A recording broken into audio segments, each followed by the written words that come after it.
Hej Bettina, Mads og jeg har arbejdet med MC Clemens Skolegårdens Værste. Her kommer det. Rapnummeret hedder Skolegårdens Værste og er fra albumet Nye Tider, som blev udgivet i år 2007, og kunstneren er Clemens. Rappen handler om Clemens skolegang, og det får man allerede at vide i 4. verslinje. Han sidder og kigger tilbage på sin skolegang, og han fortæller om, at han havde meget svært ved at koncentrere sig, og at hans lærer bare var helt forfærdelige. Lærerne gad ikke respektere ham, og han følte sig krænket som individ.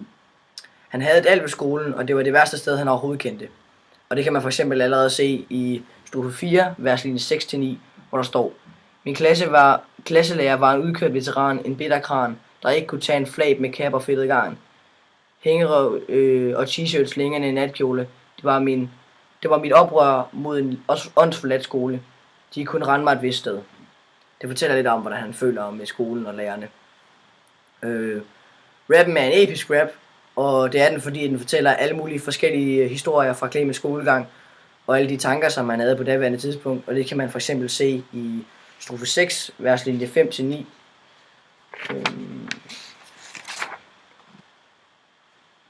Hvor han fortæller om, at han stjal sprængstoffer i fysik, natrium sagde bum i klassens lokum. Altså at han sprang skolen så lidt i stykker. Rappens form. I alt i rappen er der 9 strofer. Den starter med en intro med 3 små strofer med henholdsvis 4, 5 og 5 verslinjer i hver. Ellers er der 3 omkvæd, og i omkvædene er der 8 verslinjer i hver strofe. I de resterende strofer er der 17, 18 og 9 verslinjer i hver strofe. Rim, beat og flow. Så starter jeg med rim. Clemens bruger for det meste enderim, og det han bruger mest, det er parrim, og det kan man for eksempel se i strofe 4, verslinje 8 og 9. Hængerøv og t-shirt længere end en natkjole, det var mit oprør mod en åndsforladt skole. Altså det er det sidste ord i den ene sætning, og det sidste ord i den næste sætning, som rimer. Altså et parrim.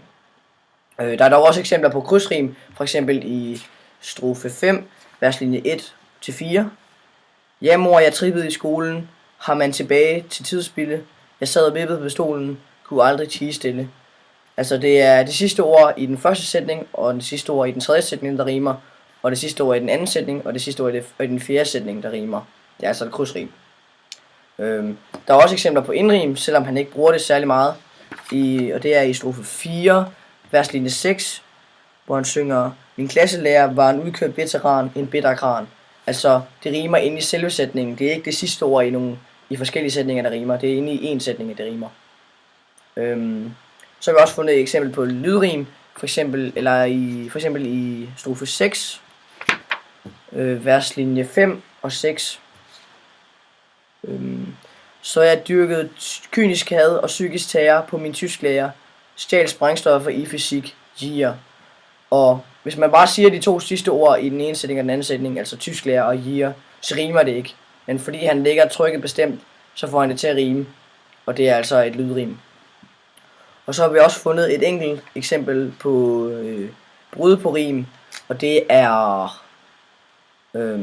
er strofe 6, linje 9, hvor han synger: Så skolens bøller ville pludselig vide alt om molekyler, og det rimer overhovedet ikke på noget, hverken før eller efter. Fordi før så synges der stjal sprængstoffer i fysik, natrium sagde bum i klassens lokum, og efter sætningen, der kommer der: Hos inspektøren havde jeg min faste plads, og hos tandlægen bad jeg altid om ekstra lattergas.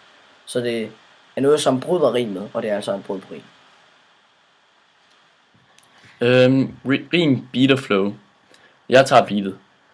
Beatet er meget hurtigt, bedre kendt som let, og det passer godt til konflikten, fordi han nærmest skiller ud på sin gamle skole, på grund af alle de ting, som ikke gjorde rigtigt over for ham, og for det han troede det var. Det giver en stemning af, at han er sur på sin gamle skole, og det giver en aggressiv stemning. Flowet. Den måde, som Clemens rapper på, det er meget hurtigt, hårdt og aggressivt. Og man kan virkelig mærke, at han er virkelig inderligt sur på sin gamle skole og lærerne og hans oplevelse med det. Og den måde, som Clemens rapper på, så kan man nærmest sådan virkelig mærke, hvordan han havde det, dengang han gik der. Og man kan virkelig nærmest mærke, hvor meget han virkelig havde det. Rappens sprog. I størstedelen af rappen er sproget meget down to earth og let forståeligt. Men så bruger han også en gang imellem noget slang. For eksempel i verslinje, i strofe 4, verslinje 1, hvor han siger, ja. En gang imellem kommer han også med nogle svære ord. For eksempel i strofe 1, verslinje 3, hvor han siger, vær hævngørig eller nonchalant. Et eksempel mere på det kan være i strofe 4, verslinje 14, hvor han siger, den ekscentriske pionertype som crowden bejder. Budskab. Vi tror, at Clemens henvender sig til unge, som står i samme situation, som han gjorde, dengang han var ung. Og vi tror, at hans budskab er, at man ikke skal give op på det, man tror på. Og at det kan godt være, at det hele ser sort ud, og ens lærer siger, at man ikke duer til noget. Men man skal bare blive ved, og så skal man vende lykken. Og det tror vi ud fra det, han synger i omkvædene verslinje 5-8. Nemlig, min lærer gav mig lyst til at klø mig i rektum. Sagde jeg aldrig blev til noget, må føle sig helt dum. For jeg vendte lykken og holdt fokus i centrum. Shit, nu mine tekster er del af dit pensum. Altså, han blev til noget stort, selvom at læreren overhovedet ikke troede på ham. Og ja. Vores egen vurdering af sangen. Vi synes, at sangen er rigtig god. Vi kan godt lide den måde, Clemens rapper på, og vi kan godt lide den måde, hans hårde attitude er på, uden at være for grotesk, som mange andre danske rapper har tendens til. Vi kan godt lide beatet, og vi synes, det er en ørehænger. Og så hører vi også sangen i fritiden, hvilket jo er et stort plus fra vores side af. Perspektivering. Vi synes, at Skolegårdens værste minder lidt om Kommer aldrig igen med nieren. Og det mener vi, fordi at begge sange handler om kunstneren selv, dengang de var yngre, og om at de havde det rigtig svært. Og vi synes også, at sangen minder lidt om Antihelt, som også er skrevet af nieren.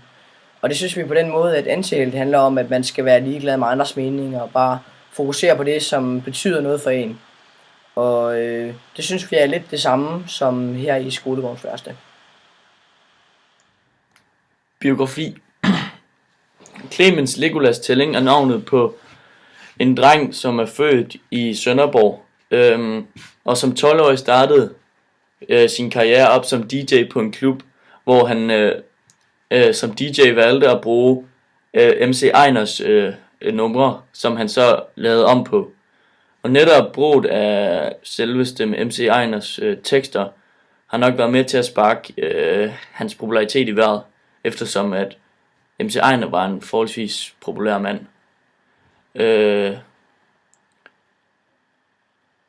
Clemens, eller MC Clemens, som er hans kunstnernavn, har ikke udelukkende lavet musik. Han har også været med i mange andre ting, lavet tv blandt andet, og han har været teaterinstruktør og producer er han også. Men hans rigtige gennembrud kom han med i 1997, da han udgav sit debutalbum, Regnskabets Time. Albummet fik sindssygt gode ord med på vejen, og det åbnede op for nye muligheder for ham. For eksempel at spille jobs, og det gjorde han også, og han havde en del udsolgte jobs efter dette, efter udgivelsen.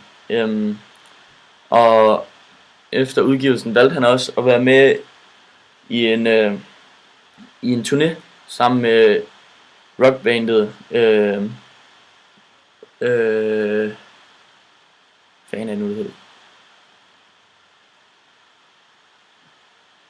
Det hed Psyched Up Janis.